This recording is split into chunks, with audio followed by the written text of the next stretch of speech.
Hello guys, welcome to my YouTube channel Rare Science Simple. So let's make the science simple. I am making videos on population genetics. Please watch all of these videos. And this is my second lecture on the population genetics, in which we are going to study how many factors contribute to the evolution of the population. So before moving forward, we need to understand that there are many factors which contribute to the evolution of the population, like natural selection that contribute to the evolution of the population. Second is the random genetic drift. Third is the migration, and fourth one is the mutation. So there are four factors which can contribute to the evolution, but in this lecture we are going to study about the random genetic drift. But before moving forward, we need to understand what is the natural selection. What happened in case of the natural selection? In case of the natural selection, what happened? Nature is selecting the organism which is more fit. So there is a selection by the nature. You can say in the natural selection, there is a selection by nature. And on what basis? More the fit an individual is, more that is going to survive. So that is the survival of the fittest. Darwin gave this terminology, survival of the fittest. If you are more fit, you will survive more. So that is the nature select. So nature is selecting the most fit individual. However, in case of the random genetic drift, it doesn't occur. Nature is not selecting the fittest organism. Okay. So what happened in case of the random genetic drift? So random genetic drift is a mechanism of evolution that describe the random fluctuation in the frequency of a specific gene version in a population. Second definition is genetic drift causes evolution by random chance due to the sampling error. So let's understand these 2 points. In the random genetic drift, what happened? If suppose you have, let's say, your mother, in this we can understand. So what happened? You have your mother which is, let's say, heterozygous for a particular trait, and your father is also heterozygous for the particular trait. Let's say, for example, then your mother will produce 2 kind of gamete, which is A, and your father is also going to produce 2 kind of gamete, that is A to A. But there are chances that this A will fuse only with this A, or there are chances that this A, let's take the another color, that this A is going to fuse with this A. So if suppose this A is fusing with this A, then all the children are going to be the homozygous dominant. But if this A is fusing with this A, then all the child is going to be homozygous recessive. This is the homozygous dominant, this is the homozygous recessive. So there is a sampling error, you can say. It depends which kind of sperm is fusing which kind of ova, and on that basis the trait is going to be deciding. So this is a random sampling. So let's now understand this, and because of this, what happened, the frequency is going to change. The frequency of the allele is going to change. Suppose if this A is fusing, this capital A is fusing with the capital A, then the frequency of A is going to be changed in the next generation, right? If this A is small a is fusing with the small a, then also the frequency of the allele is going to change. And there are also chances that this capital A will fuse with the small a. So the frequency at every generation is going to change, and we will understand this in the another slides. So it's a mechanism of evolution that describe the change or the fluctuation in the frequency of the allele in the population. Okay, how the frequency is going to be changed from one generation to the another generation, that could be defined by the process of random genetic drift. Then the another definition is it occurs by the random chance, means randomly the gametes are fusing with each other due to the sampling error. So this is the definition of the random genetic drift. And what could be the outcome of random genetic drift? Loss of genetic diversity, which we are going to study in my next slide. Then fixing the harmful mutations. Harmful mutations are going to be fixed, and that is also known as the founder mutation. Because of the random genetic drift, sometimes in a population particular disease is very common, so that is known as the fixing of the mutations. Then genetic drift can cause a new population that is going to be genetically distinct from its original population. It follows the binomial distribution. We will study all of these points one by one. But first of all, you need to understand what is the fixing of the allele. When all individual in a population contain only capital A allele, then we will say the A allele, capital A allele became fixed. That is, the frequency of the A allele is 1. Or we can also say, if suppose in a population A is becoming lost, then in that case also we will say the A is becoming lost, or the frequency of the A allele is going to be 0. In both of these conditions, this is known as the fixing of the alleles. For example, when all the individuals contain only the capital A allele, that means the small a allele is going to be lost. Similarly, if suppose in a population all the organism in the population contain only small a allele, then in that case the capital A allele has become lost. So this is known as the fixing of the allele. Okay, whenever one allele is fixed, then the another allele is lost. So this is the fixing, or in case of the genetic drift, it can fix the harmful mutations. Okay. Now coming to the binomial distribution. Binomial distribution of the binomial probability is what? What is the probability? Means whenever you have only two outcomes, for example, live or dead. For example, if you are tossing the coin, you will either get head or tail. Then the probability of either you will get head or you will get tail. You will not get both, head and tail. So head or tail, then you have only two possible outcomes. In that case, you are calculating the probability of these two possible outcomes. The frequency associated with the occurrence of an outcome in an experiment that has only two possible outcomes. In a very simple language, you can say the probability that is associated with only two possible outcomes is known as the binomial probability, such as the head or tail in the coin tossing. And this is the formula of the binomial probability, which is the n is the total number of individuals, x is the number of individuals that contain only p allele, y is the number of individuals containing only q allele, and p and q is the probability of allele p and q. And with this note, we can do some numericals out of this. For example, suppose there are 1000 round pea seeds and 1000 wrinkled pea seeds. Then can you calculate the probability of chance of getting all 4 round seeds with that particular formula? So here we can see the formula is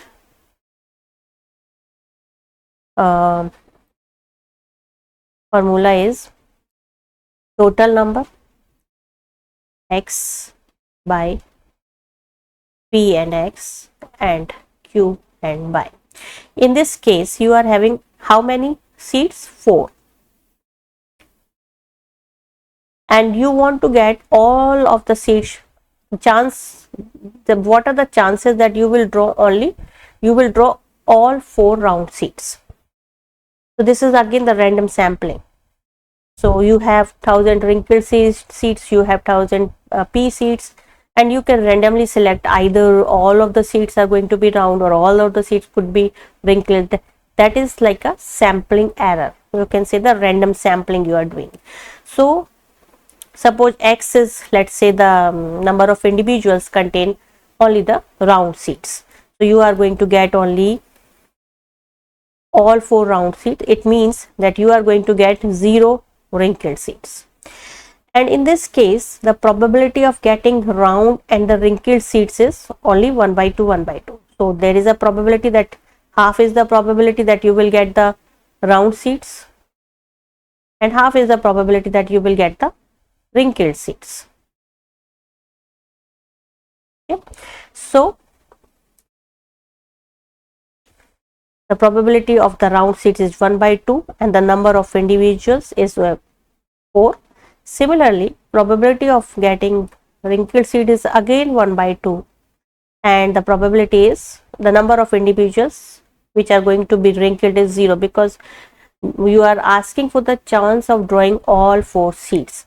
In that case, this is going to be cut off and you will get the 1 by 16 their probability, or you can say if you want to calculate in the percentage, you can say this is going to be the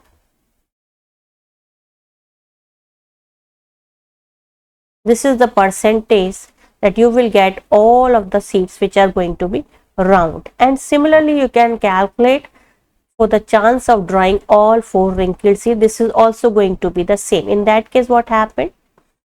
This is, we are calculating all 4 seeds which are going to be round. Now, if you are calculating the probability in which you are going to calculate all 4 seeds which are going to be wrinkled, again 4 is the total number of seeds and all 4 seeds which you are going to get is going to be wrinkled, then in that case you will do the 1 by 2 which is 0 and then 1 by 2 which is 4, and again you will get the 1 by 16 or 6.25%. There is a chance. Okay. Now coming to what is the probability that you will get 3 round and 1 wrinkled seed. So probability you can calculate, which is the 3 round and 1 wrinkled. So let's say 4 is the total number of seeds and you are going to get 3 round and 1 wrinkled, and again 1 by 2 which is going to be 3 because 3 round and the probability of round is 1 by 2 and the probability of wrinkled is also 1 by 2 and you are going to get 1. So now in that case, let me just erase this one.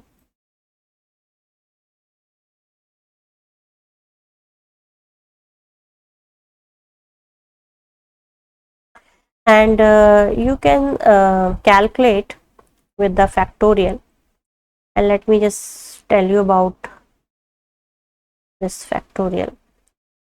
So what happened?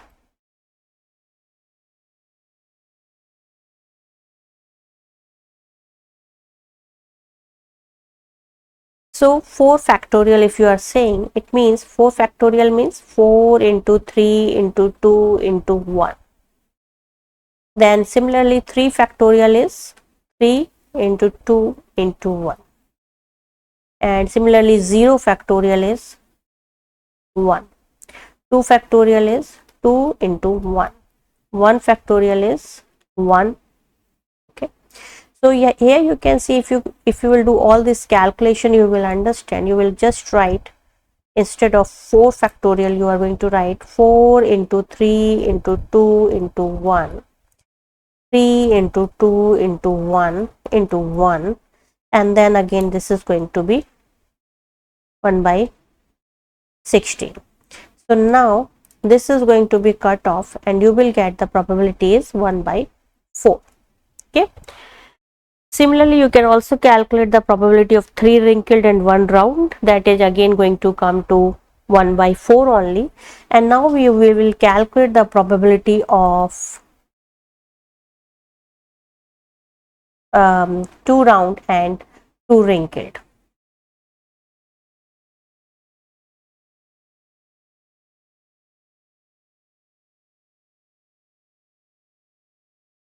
And that is going to be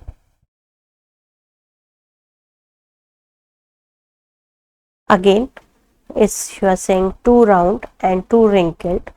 So again, this is going to be 4 factorial, this is 2 factorial, 2 factorial, and then the probability of round is 2, 1 by 2, which is again number of round seeds, probability of wrinkled seeds and number of wrinkled seeds. So here if you will do, you will get 4 into 3 into 2 into 1 and 2 into 1 into 2 into 1, then this is going to be 1 by 16 again. So here the 2 into 1 is going to be cut off, and here this is also going to be cut off, so it will be 6 by 60. This is going to be the probability that you will get if you are randomly selecting the seeds in a pot that contain only the round or only the wrinkled seeds. So this is the probability, 6 by 16 is the probability that you will get 2 round and 2 wrinkled seeds. Okay, so this is the binomial probability. If suppose in this example, if you add some other kind of seeds also, then the outcome is going to be different, and this is not going to follow the binomial probability law, because in that case there could be the chance that you will get the round seeds or the wrinkled seed or some other kind of seeds. So whenever there are only 2 outcomes, then only you are going to do the then only that is going to follow the binomial probability. For example, in this case, in the pot there are only 2 kind of seeds, either round or wrinkled, so that is going to follow the binomial probability. Similarly, if you are tossing the coin, then either you will get head or you will get tail. There is no other option, so that is again going to follow the binomial probability. Okay, but whenever there is third outcome, for example in this seed you will add some other kind of seeds, then this is not going to follow the binomial probability. But in case of the random genetic drift, because every trait or every gene is going to be coded mostly by the 2 alleles except the blood group, so majorly it is going to follow the evolution is going to follow the random genetic drift or the binomial probability. Now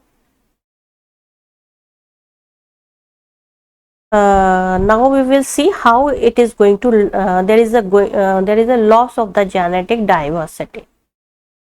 For example, in this case, you consider this case where there is a self-pollinating plant population that is heterozygous. So let's say this is the heterozygous population and it is self-pollinating. So there is only 4 probability. Either you will get AA, or you will get AA, or you will get AA again, or you will get AA. So the probability is 1 by 4, because there is only 4 outcomes, and in this 1 by 4 plus 1 by 4, so this is going to be 1 by 2, and the probability of getting small a is again going to be 1 by 4. So this is scalar. Now this the population is the discrete population. What is a discrete population? Suppose a plant reproduce and then this is the plant and it reproduce and then it die. After reproduce it produce a plant, but this is the non-overlapping population, because there is a production of the new plant, but before that this plant die. So there is no overlapping in between the population. This plant will never meet its parent. This is the non-overlapping or the discrete population. So suppose the plant reproduces and dies, it means it is a non-overlapping population, or you can say the discrete population. The population will only consist of a single plant because it will never meet its parents. So the probability that the population is homozygous at this genetic locus by the second generation. When we are saying the homozygous, so either it could be the homozygous dominant or it could be the homozygous recessive. Okay. So altogether the probability of getting only homozygous is, what is this, 1 by 4 plus 1 by 4, which is 1 by 2. Okay. Now see, in the first generation what happened? If this is your first generation,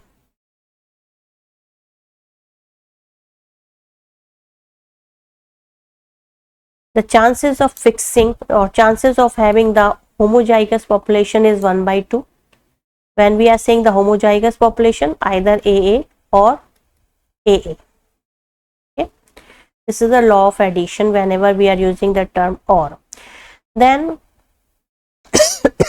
this is your homozygous, okay, and then 1 by 2 is the probability that you will get the AA in the first generation. Okay, if your population, if your population is homozygous, it is fixed, let's say, in the first generation. Okay, it will not go to the second generation. Now because this is a discrete population, remember that after the reproduction the plant is going to die. Then there is a second generation. Again, in what happened in the second generation? In the second generation, again you will get the same probability, that you will get either AA or AA, or you will get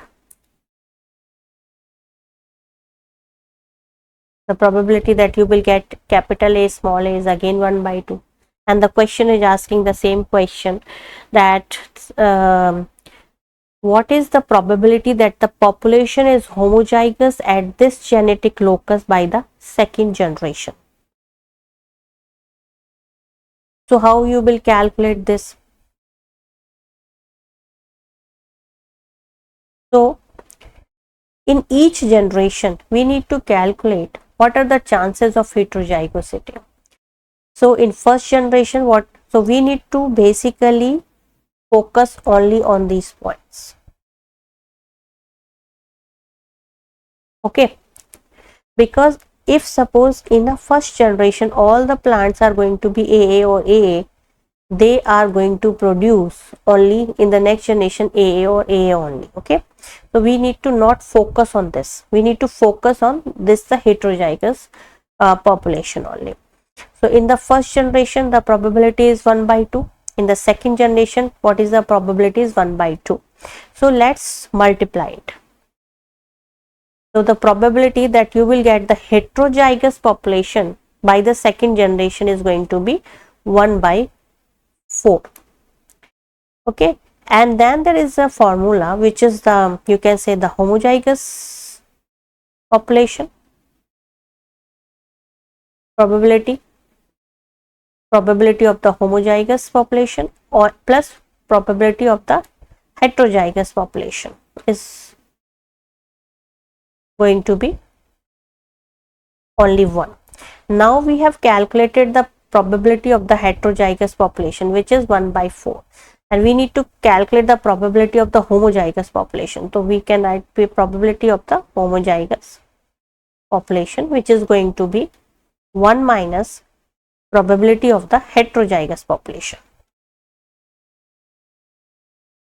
which is equal to 1 minus 1 by 4, which is equal to 3 by 4. Or if you want to calculate in percentage, it is 300 by 4, which is 75% is the probability that the population is going to fixed, or the population is going to be homozygous by the second generation. So in this question you can understand, you need to just write your first generation, what is the probability that your population is going to be homozygous, and what is the probability that your population is going to be heterozygous. Then similarly in the second generation also, what is the probability, and then you need to focus only on the heterozygous population. What is the probability that by second generation you will get the heterozygous population, and for that you need to multiply all of these forms, 1 by 2 into 1 by 2, 1 by 4, and then you need to just deduct it from 1. And when you will deduct it from 1, you will get the probability that the population is going to be homozygous by the second generation. So let's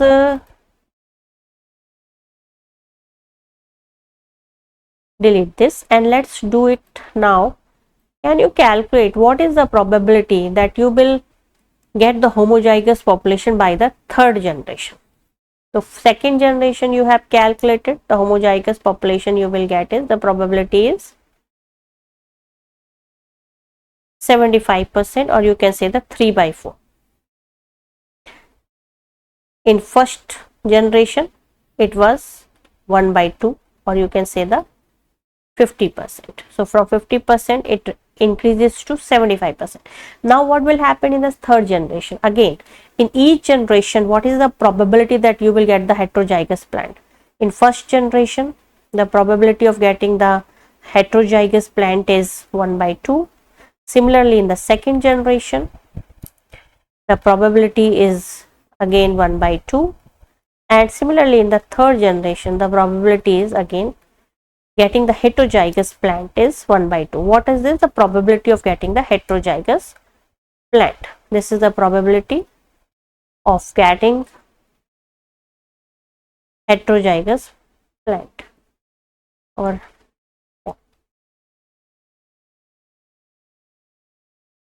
ठीक है, तो by third generation what is the probability? Is 1 by 2 into 1 by 2 into 1 by 2, which is 1 by 8. And again you will put the formula, probability of getting the homozygous plant is equal to 1 minus probability of getting the heterozygous plant.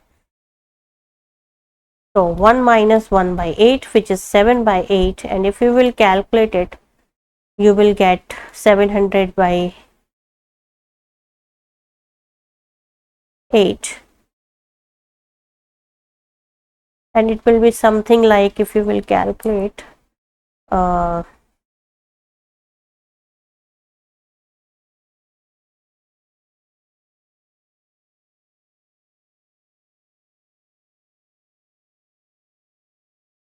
(87.5%).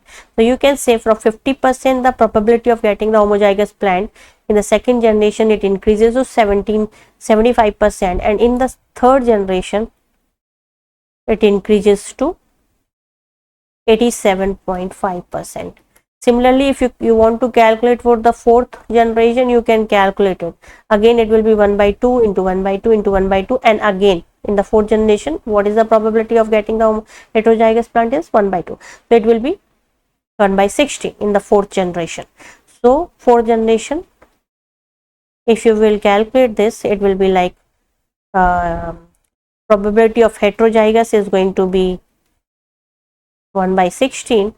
So probability of homozygous is going to be 1 minus 1 by 16, which is 15 by 16, and if you will calculate, it will be like 93%.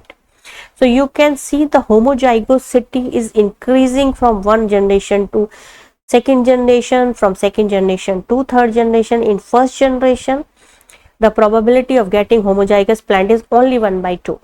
Probability of getting homozygous plant in the second generation, which is like this one, this population, is 75%. In third generation it is 87.5%. In fourth generation it is like 93%. So heterozygosity is decreasing and homozygosity is increasing, means your gene are going to be fixed at some state, and the genetic diversity is going to be decreased. Okay, so this is the funda of telling you what happened in the case of random chance. There is a loss of genetic diversity. What does it mean? You will get more homozygous plant or more homozygous individuals in your population if you are selecting your samples randomly. There are chances that you will fix the harmful mutation. Fixing means they will be there are mutation that is going to be fixed for that harmful mutations, and you will get in that population a particular kind of disease. For example, if suppose if there is a allele, AA allele is there that is responsible for a disease, and suppose after third, fourth or fifth generation, if this is going to be only alleles which are going to be there, then you will say this is going to be the fixed in your population. And because these alleles are going disease, so this population will or most of the individuals in this population will contain the disease that happened in the Tay-Sachs disease. I will discuss it in my future slides. Okay, so one thing you understood, and then again, because genetic drift is what? It is the reason of the evolution. It's a mechanism of the evolution, and new population is distinct from the original population. In this case, the initial population was having capital A, small a, and capital A, small a. But whenever they are multiplying, whenever they are going from one generation to another generation, the heterozygosity is decreasing. So this is the third point.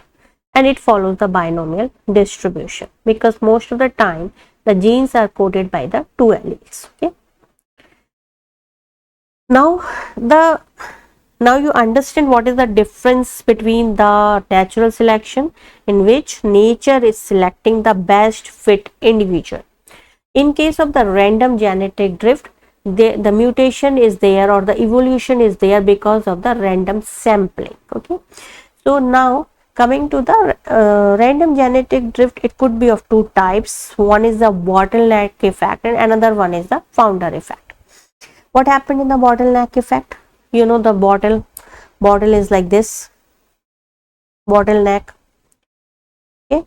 So because of any natural disasters or human activities, or suppose if some typhoons is there and most of the individuals or in this population dies, so only this is the population which is going to multiply, and that will produce the whole population because of the natural disasters. Okay.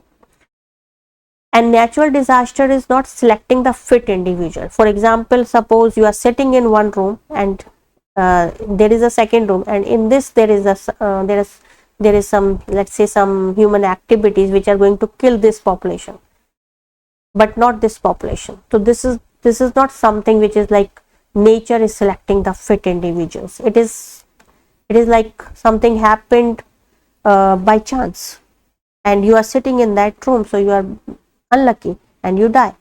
So the persons which are sitting in this room, because there were no natural disasters, so no human adverse activity, so all this population is there, and because of this, only this population is going to multiply and will produce the whole population. So this is the bottleneck effect, and it is again different from the natural selection. Okay. In case of the founder effect, what happened? The founder effect founder effect occurs because of, let's say, migration. Suppose there are multiple seeds, and these two seeds by air or by some chance they migrate to some other place, and because in that place only these two seeds are there, they will multiply and produce the whole plant population. This is the founder effect. In this case, what happened? The original population is there, but in the bottleneck effect, the original population is destroyed because of the natural disasters or some human activities. Okay. In this case, the natural original population is there, okay? But some organism of some plants from that particular location migrate to some other location because of some air or some other factors, and then they multiply and produce the remaining population. So this population is known as the founder population. Okay, let's now read it. So what is the bottleneck effect? The bottleneck effect is a population event that occurs when a population size is dramatically reduced because of the natural disasters or human activities. Okay, in case of the founder effect, that occurs when a small group of individuals from a larger population establish a new population, resulting in a loss of genetic variation. A new population will have physical traits and genotypes that will resemble the initial small group, which may be very different from the original larger population. So this population will resemble to each other, but may not resemble to this original population after few generations. Okay. So this is the founder effect, and it occurs because of the migration. So the examples are the Tay-Sachs disease.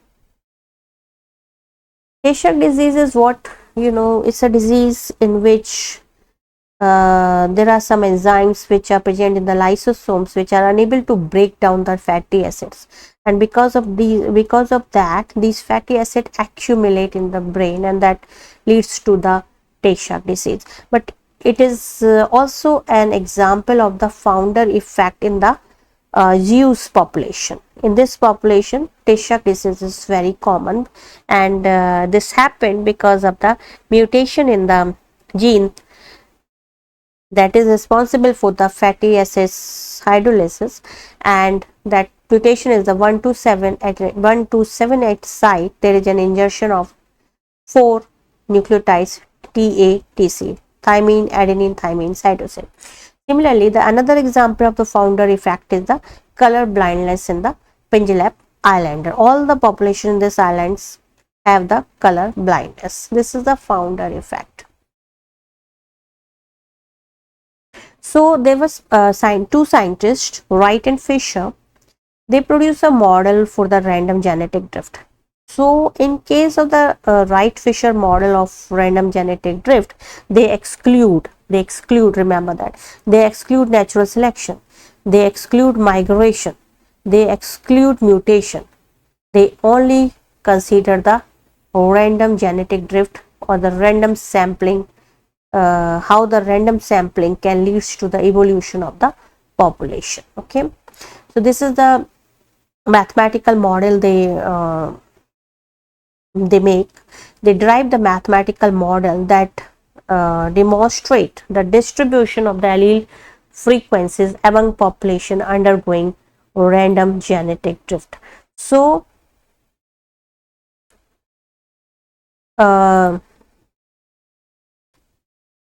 Wright-Fisher model is only considering the random genetic drift. Okay, that point is very important for you to understand. They have excluded the natural selection. They want to know, just because of the sampling error or just because of the random sample, how the evolution is going to be happened. Again, there is a state which is the absorbing state. Either a allele is going to be 0 as I described earlier, or it could be fixed. Okay, in both of these states, these are known as the absorbing states.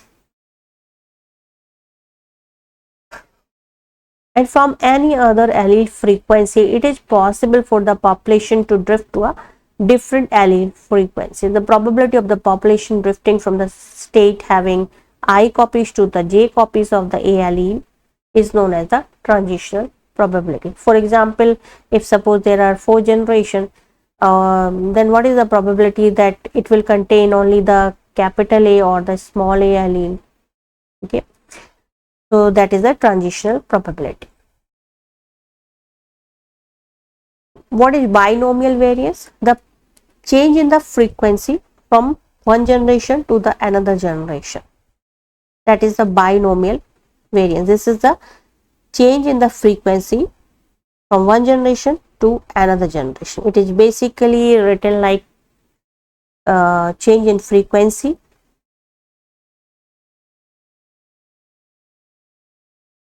of allele, and it is always equal to PQ by 2N. What is P? This is the frequency of P allele.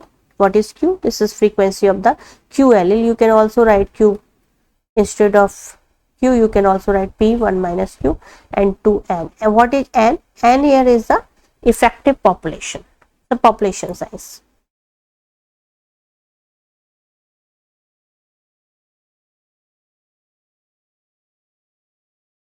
So in this example, you can understand, because this binomial variance is equal to PQ by 2N, it means if the population size is larger, the variance is going to be lower, and if the population size is smaller, the variance is going to be high. Okay, so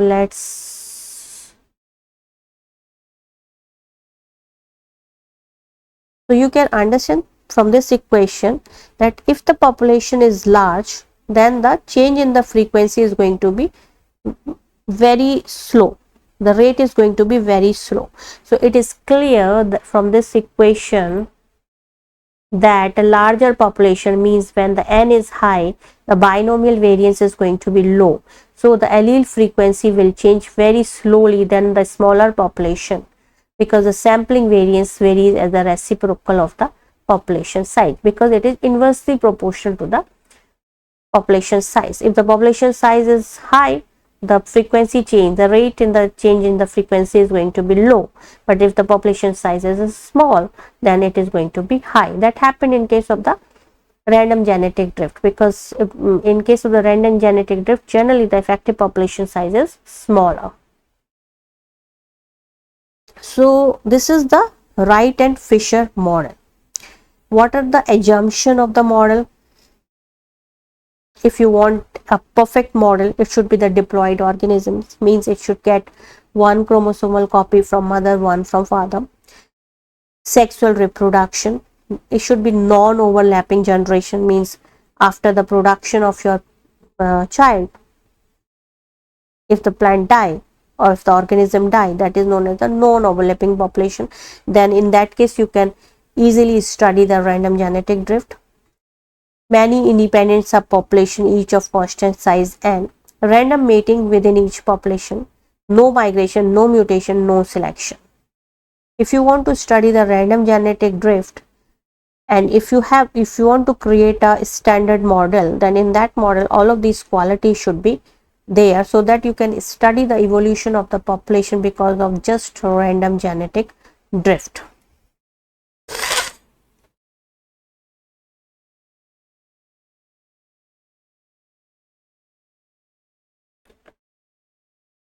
Okay,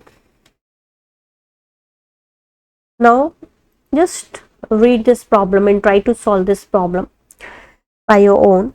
So consider a population of 4 diploid individuals. Okay, calculate the probability that a population with 4 copies of allele A drift in one generation to having 3 copies. Okay, so in general there are only 8 copies because it's a diploid organism.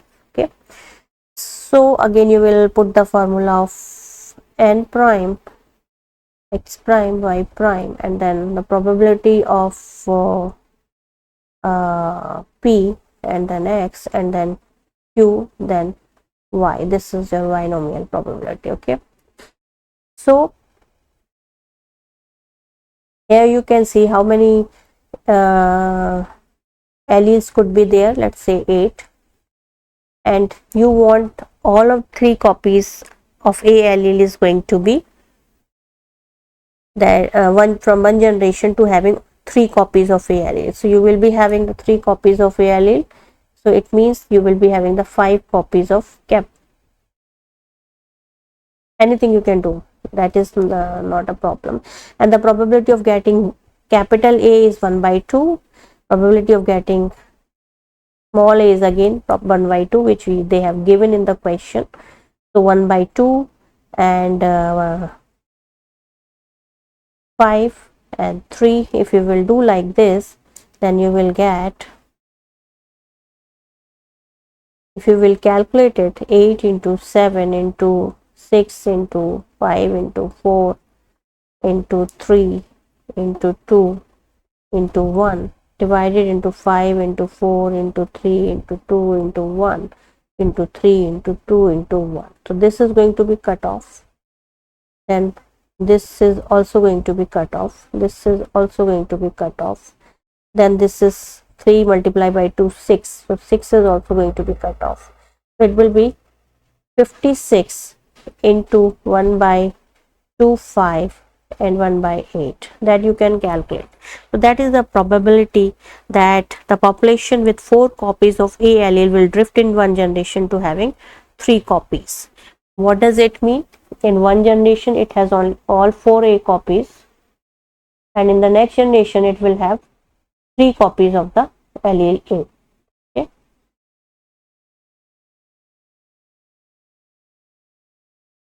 Here it will have 4 copies in one generation.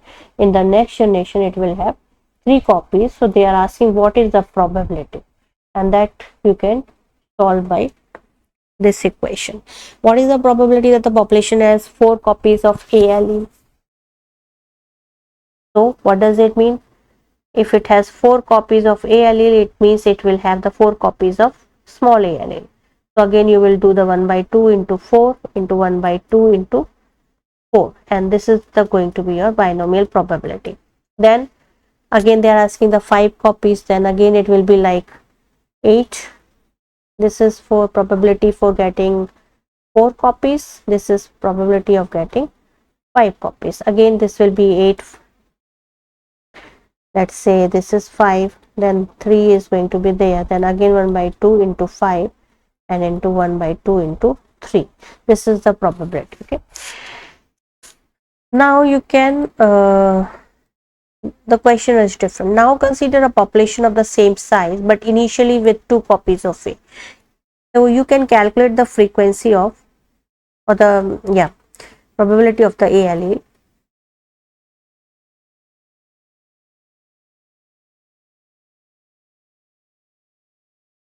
You have only 2 copies of A allele, and in total you have 8 copies of A allele, which is because it is a diploid organism. So 1 by 2 is the probability of A allele. The probability of small a allele is going to be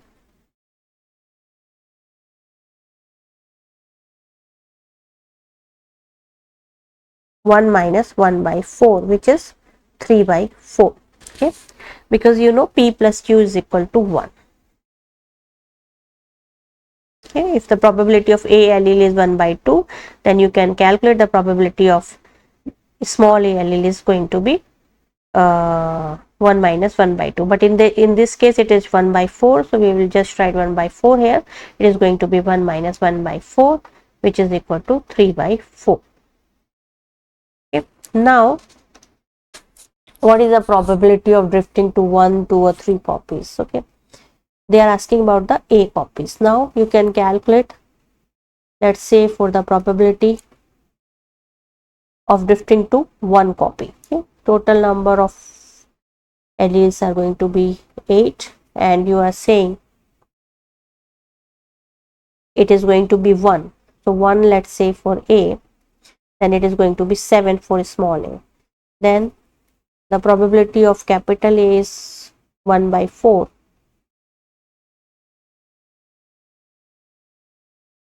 And the number of individuals which you want is 1. The probability of a small a is 3 by 4, and the number of organisms are going to be 7. So this is going to be the answer for 1 copies. Similarly, if you want to calculate for the 2 copies of capital A, it means you will having 2 copies of capital A, it means you will have 6 copies of a small a. Again this is going to be same, 1 by 4. Here you will do just 2, here you will do 3 by 4. Sorry, second, let me just erase this, and then again it is going to be 3 by 4, and this is going to be 6. Similarly, you can calculate for the probability of 3 copies. It is again 8, and then 3, then definitely it is going to be 5, and then this is 1 by 4, 3 into 3 by 4 into 5. So that's how you can calculate the probability. So here they have said the 4 copies of A allele. It means the probability of A allele is, they are having the 4 copies and total number of copies are 8. So it is going to be 1 by 2, and that is also given in the question. Now there is one more formula that Wright and Fisher gave. The probability of the heterozygosity. For how after how many generation you will get the heterozygosity, where T is the generation, S0 is the heterozygosity at the initial state, and HT is the heterozygosity at the T generation, N is again the effective population size. So can you determine how long it will take for a finite population to halve in the heterozygosity? So with this note, you can write HT is equal to H0 E minus T by 2N. HT they are saying half of the initial population. It is equal to half into E minus T by 2n. So you can write log 1 by 2 is equal to minus T by 2n. And when you will calculate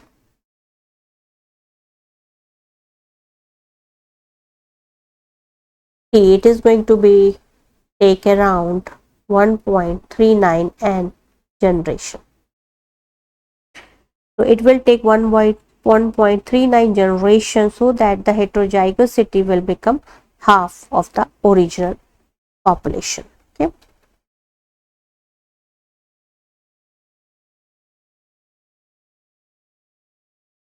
Okay. Again, in this it is important to understand that more heterozygosity means high variation and less heterozygosity means more homozygosity or the less variation, and the genetic drift always promote the homozygosity. Remember that it decreases the genetic diversity.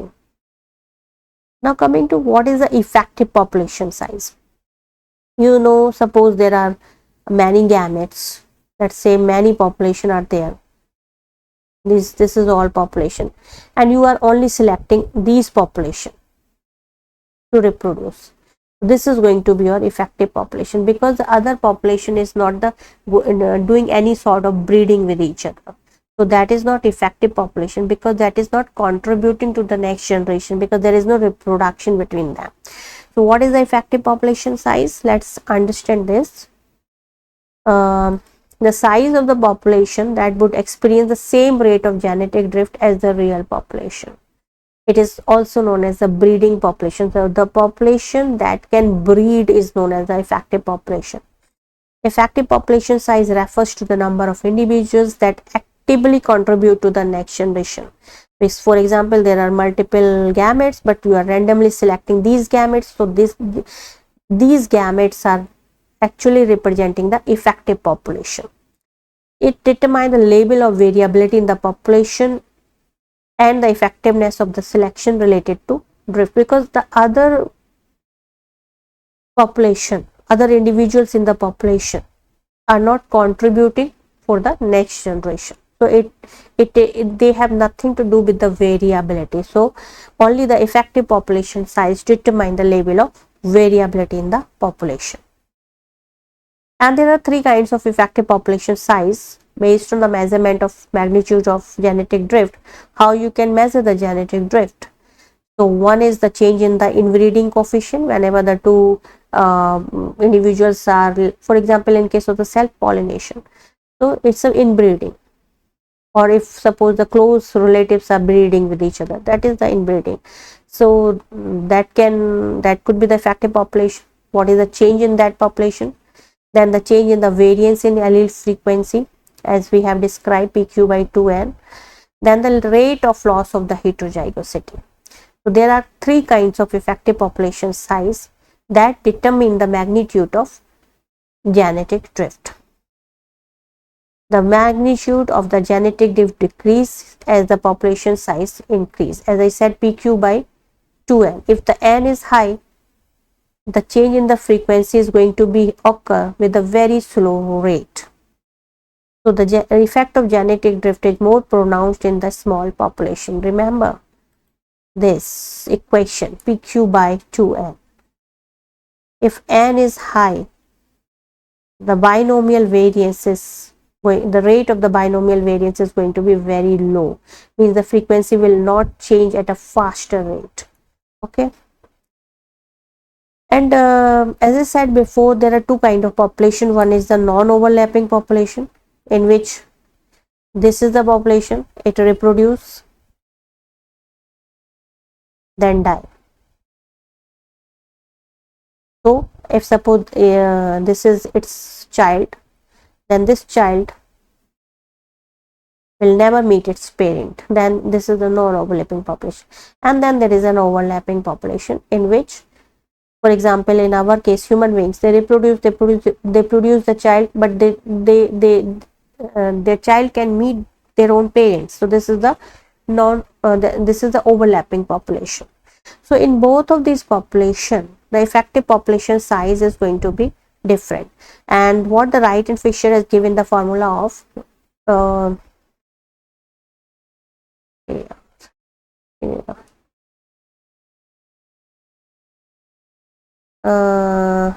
what is going to be the formula? This is the NE is the effective population size, and for example, if we, where is the mouse? Can't see that.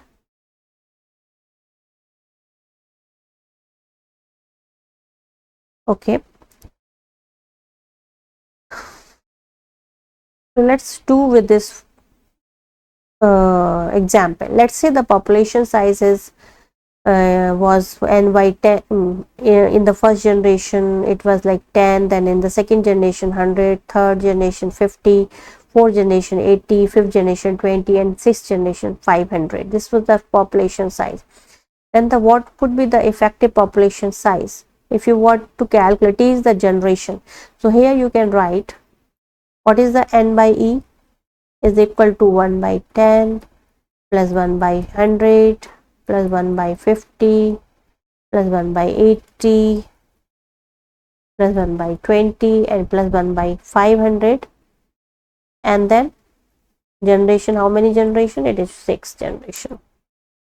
This is going to be the effective population size.